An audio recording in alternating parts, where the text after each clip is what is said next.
5-minute travel guide features the Scottish Highlands, including Glencoe Valley, the Isle of Skye, Inverness, and Cairngorms National Park. If you are coming from Edinburgh or Glasgow, prepare for a jaw-dropping ride through the Glencoe Valley, which features a beautiful landscape that was carved out by glaciers. You'll be saying wow at every turn. If you're lucky, you may even see woolly Highland cattle. But before you turn up toward the Isle of Skye, consider heading west to Mingary Castle. This restored 5-star castle on the water is available to stay in and will make you feel like a king or queen for a day. The castle also features a Michelin star-worthy chef who prepares a remarkably delicious 10-course tasting menu with 6 wines for dinner. Now on to Skye. If you are coming up from the islands, take the Armadale ferry. Otherwise, drive in over the Skye Bridge. Armadale Castle sits on the southern end of Skye. The ruins and garden are pretty, but if you have a heavy schedule, consider moving on to Dunvegan Castle, a 75-minute drive west. Parts of this castle are from the 13th century, and the rest was added on over time. The entire structure was heavily renovated in the 1800s. The interior is beautifully furnished and filled with historic artifacts. The gardens are equally impressive, boasting a walled, round, and water garden with waterfall. By the way, I should mention that between Armadale and Dunvegan Castle are the ferry pools. In the rain, which is likely, part of the trail may be underwater, but the surrounding area is worth stomping around in, rain or shine. A 30-minute drive west of Dunvegan takes you to the Neyest Point Lighthouse. More impressive than the lighthouse is the bluff that you can hike up for an amazing 360-degree view of the cliffs and water. Be warned that you'll probably step in sheep droppings. On another day, drive the Trotternish Loop, which has some of the most amazing scenery on the island. Start at Fairy Glen, which is about a 45-minute drive from Dunvegan.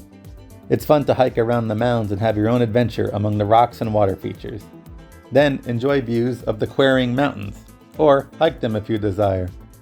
Next on the loop comes Mealt Falls and Kilt Rock, which is worth the stop despite the small pothole-filled parking lot. Later on in the loop comes Brothers Point. There are ruins here, but the real gem is walking down to the beach to see the smooth, colorful stones among the massive volcanic rocks which house small pools and sea life. If you have the energy, the last stop is a much longer hike to the Old Man of Store. Then continue on to Portree, a beautiful harbor town. The Rosedale Hotel is a renovated fisherman cabin overlooking the water. It has an amazing restaurant that offers Scottish tapas. Remember that Skye is a popular tourist destination, so lodging and dinner reservations should be made in advance. On your way east to Inverness, you'll want to stop at Eilean Donan Castle and Urquhart Castle on the Loch Ness and Drumnadrochit. Eilean Donan Castle is the stuff of movies. It was featured in Highlander and Skyfall. The views of the castle across the water from the parking lot are beautiful. It was built and rebuilt over time and was reopened to the public in 1932. At Urquhart Castle, you'll probably encounter crowd sizes unlike anything before, since many Loch Ness cruises depart from here as well. After you see a short movie in the visitor center, you can explore the ruins. A medieval reenactor gives a great presentation on fighting techniques and dress. Climb up to the tower for a very crowded but beautiful overlook. At Inverness, the private Inverness Castle dominates the landscape. The Strathness Inn provides a great lodging experience with some rooms overlooking the castle. Take a 40-minute stroll along the River Ness through the Ness Islands and back into town.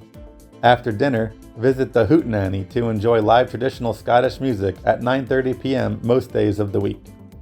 Finally, drive down through the Cairngorms National Park. A highlight here is the Reindeer Center. Arrive early to go on the short guided walk to learn more about these wonderful animals. You'll also get to pet and feed them. It's a truly memorable experience. If you missed the walk, they keep several reindeer at the visitor center. Cairngorms Park offers many activities and also houses a few castles. The royal residence, Balmoral Castle, is here.